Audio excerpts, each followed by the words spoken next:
SPUC stands for Society for Protection of Unborn Children. We're a pro-life organisation. Primarily we were set up in response to the introduction of the Abortion Act in 1967. So we've been going for 50 years, and in Scotland we set up an office 10 years after that, so we've been going for 40 years.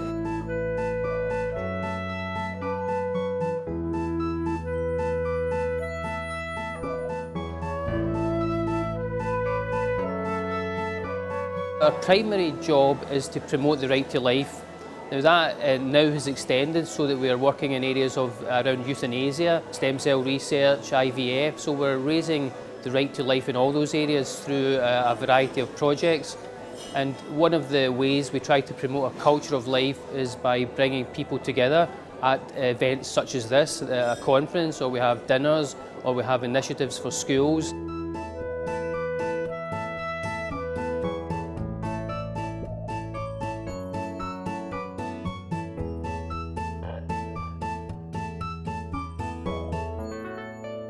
We're marking the fact that it's 50 years, but it's been 50 years of a terrible injustice, where we're seeing a fifth of the population being killed by abortion. And today is to look at the different dimensions of the struggle that we're facing, and it's really to give the people here today the tools how to engage with others in society and to know about the initiatives that we are doing so that they can be involved in those, because today is about us growing a greater struggle, or a greater number of people struggling to change society, to bring society to its senses and realise that it's committing a terrible injustice of abortion. Just as we've neglected the human rights of different groups of people in the past, the rights of unborn babies are being denied, and it's contrary to human rights laws across the world. We have this blind spot, and it's all based on propaganda and a misunderstanding. So we want to open the issues up to the rest of society. In the UK, abortion is legal up until 24 weeks for any reason.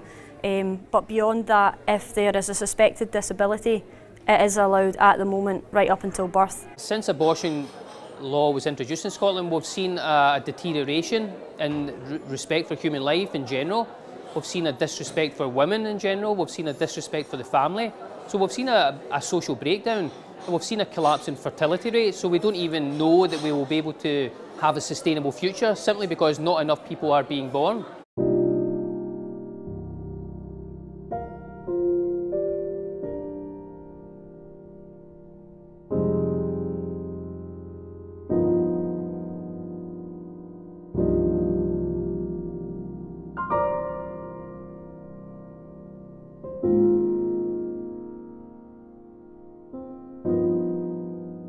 We're facing a culture that doesn't respect objective truths. We have become a consumer society, which is based on people doing whatever they please, even to the extent of ending the lives of those who are inconvenient.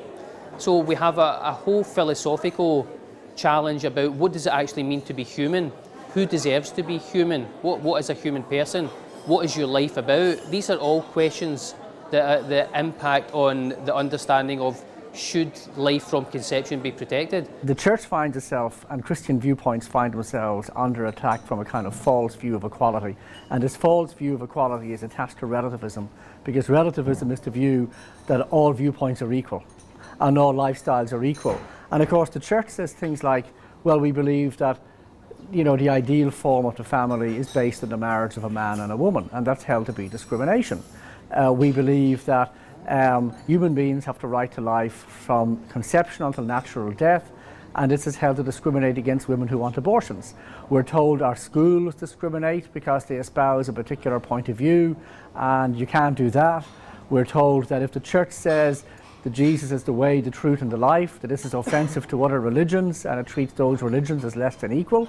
So again and again and again and again, we're discovering that the church's point of view is coming under fire from a kind of false equality and non-discrimination point of view, and Christians often find it very hard to resist this because nobody wants to be accused of being discriminatory, of being hateful, of being bigoted, of treating people unequally, and so Christians end up often falling into silence rather than push back against this kind of agenda. There's been a whole campaign for 50 years of propaganda saying that abortion is about a woman's right to choose. But part of the work that we do is counselling, so we counsel women who've had abortions, and we're finding that virtually all of them have a similar story, and it's a similar story of feeling abandoned and feeling that they had no choice but to have the baby aborted. A lot of people obviously know what abortion is, but I think they don't properly think about what it entails. Not everyone is in that boat, but I think that a lot of people haven't really thought about the questions that you are asking them.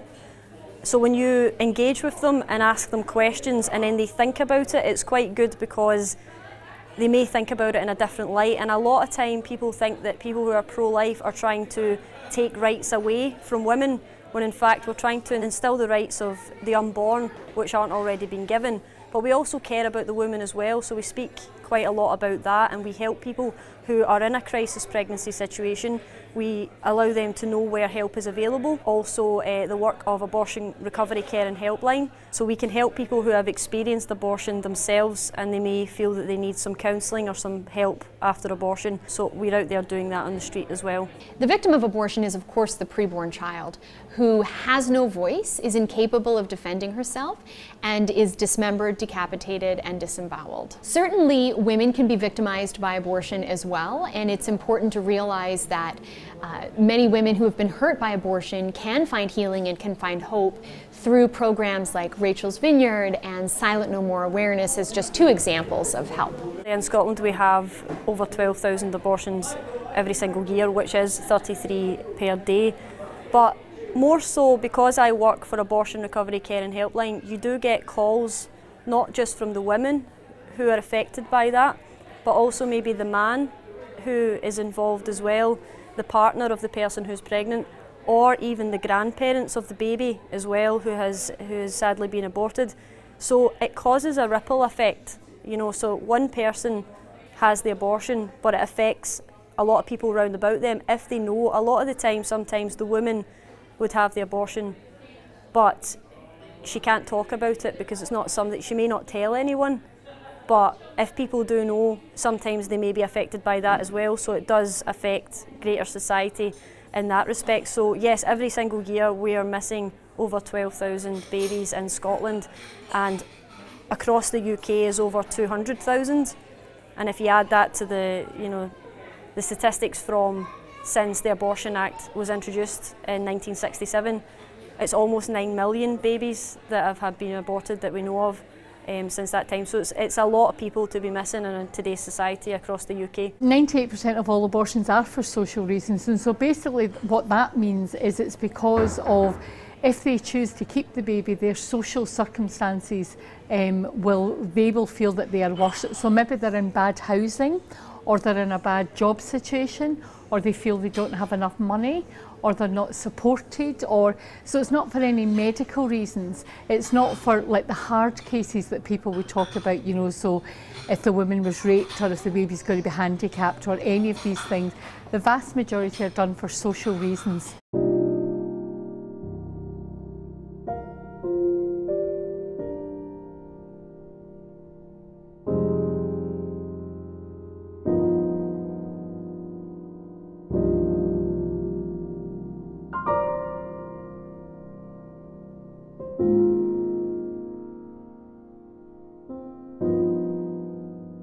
Sadly, another dimension that we're facing just now is that the pro-abortionists are increasingly pushing to extend abortion. So they're aiming actually to have abortion available up to birth. And that's been a campaign headed by an organisation called BPAS. And in Scotland, the main group heading that campaign are called Engender. Now these groups are having some considerable success with the professions. So the Royal College of Midwives, the Royal College of Obstetricians and Gynaecologists, the British Medical Association, all seem to be supporting this campaign. It will be a very radical form of abortion where any woman can have an abortion at any stage for whatever reason she wants. I don't think there is a big need for that in our society really, because when we're out on Project Truth, what we see is people, even if they are in agreement with abortion, they don't want it to the full term. So a lot of people don't know about this as a thing that's happening. We see this as well if we say, do you know this is happening? They don't know. So what we want to do is make the public aware of this So we're going to do a tour as well, which is heading up by my colleague Margaret, who will be going around different locations and speaking to people about the proposal to decriminalise abortion in the UK and hopefully make people aware, and if they want to, obviously try to encourage them to give action to that and to help to stop that becoming a reality in our country. It's quite ironic that those who should have the roles of protecting life, midwives, gynecologists, they are at the forefront of asking for more radical abortion laws. And I think that can only be explained by the fact that they have been complicit in abortion for so long. I think their consciences have been darkened, and within them there is a sense of wanting to justify what they've done. So they justify, if this is something they're doing which is a good, then they should extend that good. I think that's the only reason that makes sense. There are societies where abortion is barely even debated because it's become so much an ordinary part of life. I mean, the country I'm from, Ireland, we don't have a liberal abortion law yet. And we're facing into a referendum next year about abortion that could be an attempt to introduce a liberal abortion law and make abortion as normal in Ireland as it is in countries like Britain or France or America or Sweden or whatever. And so this is a very big battle for us, that SPUC, the pro-life movement here in Scotland, is trying very hard to awaken people's conscience about abortion. But in Ireland, we're trying to keep people's conscience alive still and keep Ireland as a pro-life country. If you look where cultures have embraced abortion, it's usually because it began gradually. Even my own country of Canada, when abortion first became legal, it was only under certain circumstances and you needed the approval of a therapeutic abortion committee. Now, abortion is permissible through all 9 months of pregnancy. There's no restrictions at all. It's paid for by our government. So that's an example of how it came in gradually, but then there was widespread acceptance. So we need to get back to the fundamental question of, do we believe in human rights? And is the preborn child a human being? And if the answer to both those questions is yes, then we have to reject abortion. I've worked in politics for 20 years, and what I've always been amazed at is that those who propose bad laws, they do it incrementally. So they propose a small change, but they know that they're aiming for another small change and another small change. And their vision, as is expressed quite openly now, they want abortion on demand right up to full term. So we're up against people who are very radically anti-life, and we need to be aware that if they propose something, of course they will pretend that it's just a small measure, but not to be taken in by that. It's a danger that must be fought at every point.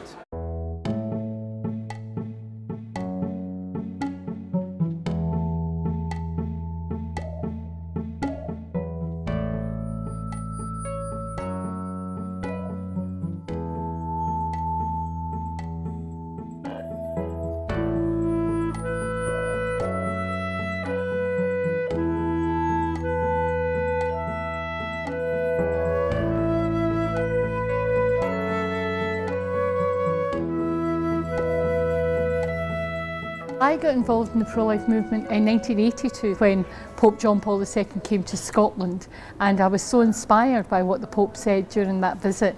And one of the things he said was he encouraged the young people of Scotland, when they were thinking about their future, not to think about themselves alone, but to think about other people.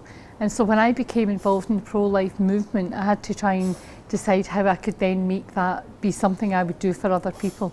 Well, we run a crisis pregnancy centre here in Scotland called the Cardinal Winning Pro-Life Initiative, which was the inspiration of another great churchman, the late great Cardinal Thomas Joseph Winning, who in 1997 made a statement, and he said, any woman thinking of having an abortion, don't do it, come to the church and we will help you. So we basically do crisis pregnancy care.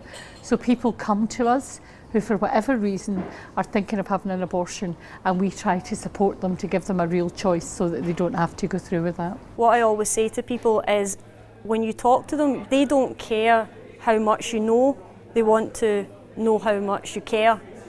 So we want to care for people, and that's what I want to do. As being pro-life, I want to care for everyone down to the baby from the very moment of conception, and care for the women who may be pregnant, who may be finding that difficult, or those after abortion who find it difficult as well. So being pro-life is an all-encompassing mission for me, and I just want to help people to not be in difficult situations and show them that there is help available when they might not know that, and they may make a decision that they later come to regret. The youngest girl we've ever helped was 12 and the oldest woman was in her 40s, so it's everybody in between, in every type of circumstance, every type of social needs, psychological needs, spiritual needs. The most common reason why people come to us is because finding themselves pregnant, they find themselves unsupported.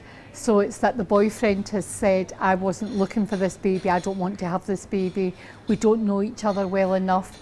Or it's a circumstance like they're at university and they're going to have to give up, or they think they're going to have to give up their place at university, or they've just started a job, or anything like that. It tends to be social circumstances that lead people to think there's no way I can have this baby. And so what we then try and do is talk to them and say, well, look, if we could solve all these outside issues, how do you feel about having this baby? And of course, most women want to have their baby, but they're just not sure how to. And so what we try and do is to help them to solve all the other problems, and so to see that the baby is not necessarily the problem. And if the other issues can be taken away, then they can have their baby. So that's what we try to do. Every circumstance is totally different. I mean, the most common reason why people come to us is because they feel alone.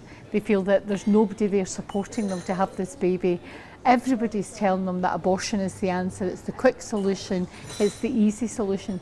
But of course, as we know from our work with women after abortion, it's not. It's neither quick nor is it easy, and it's often not a solution. You know, when women go for abortion, they come back, the problems are often still there, because often the problem is not the baby, but the things surrounding it. So we try and help them to give them a real choice.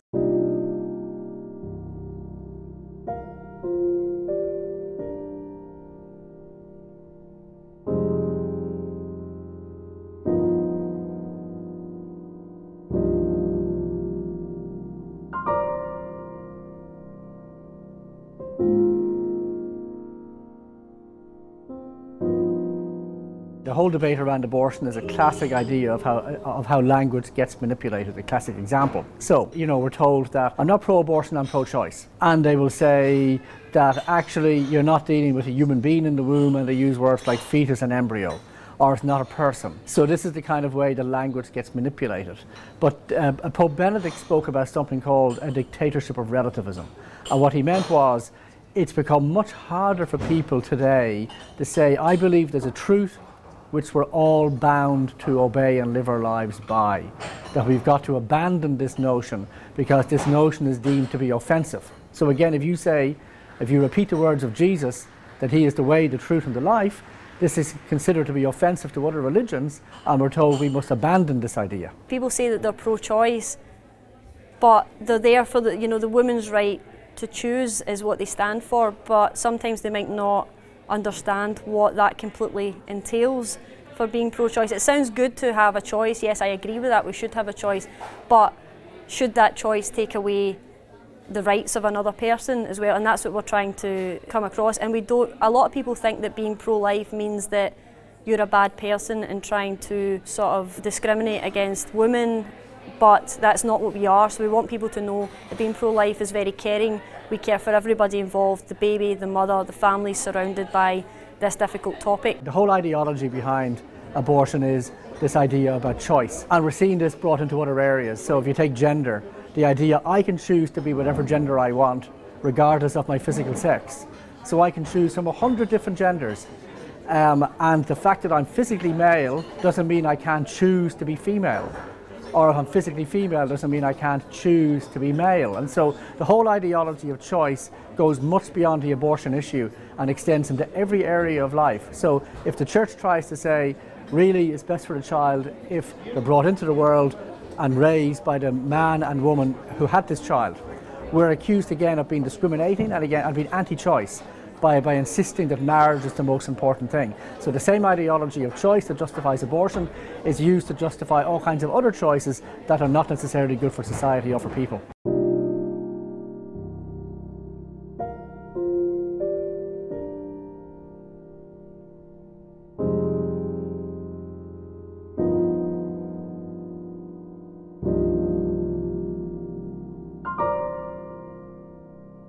I've been working full-time in the pro-life movement for 15 years, and having traveled the world, I've definitely gotten a sense of how widespread abortion is.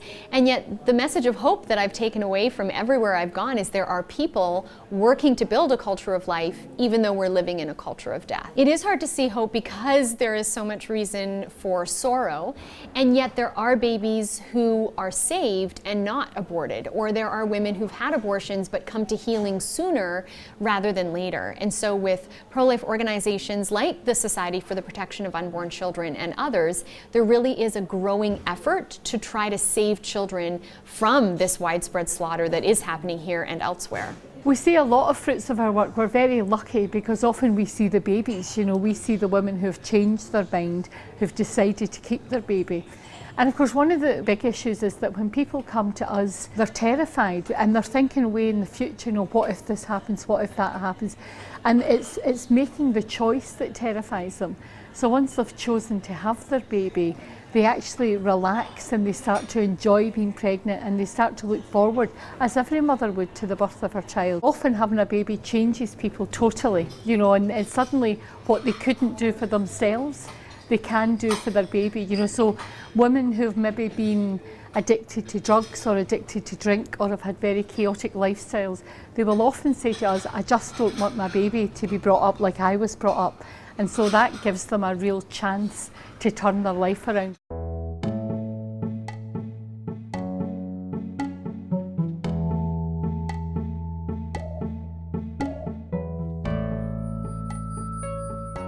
In the Universal Declaration of Human Rights, the UN has declared that all members of the human family have the right to life. And then in Article 6, they have said that everyone, which is all members of the human family, ought to be considered a person everywhere throughout the world. And then there's the Declaration on the Rights of the Child, which says the child, by reason of his or her physical and mental immaturities, has rights to special safeguards and care. And then the UN says before as well as after birth. So their own language is referencing the rights of the child before birth. It gets even better. The United Nations has also adopted what's called the Covenant on Civil and Political Rights. And in this document, they make reference to countries where the death penalty is permitted. And what they say is where the death penalty is legal, it may never be done on a pregnant woman. Well, what is it that separates a pregnant woman from a non-pregnant woman in a country where she would otherwise get the death penalty?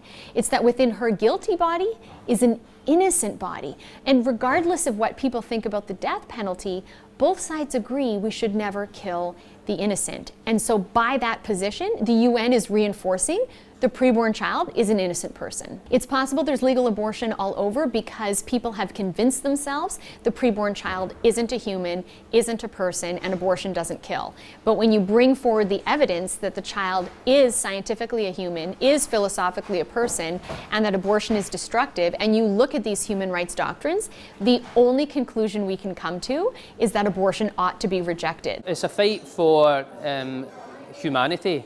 Because we've seen a society which kills such a scale. We're killing 20% of human beings at the stage of pregnancy. Now, a society cannot survive with that. We have an anti-child mentality. That anti-child mentality in abortion is also reflected in the contraceptive mentality. Families don't want to have children, so our fertility rate is very low. We can't sustain a society which is ageing, where we need greater resources for our National Health Service, for our benefits system. We simply can't support that if we do not open ourselves up to recognising that life is a great and wonderful good.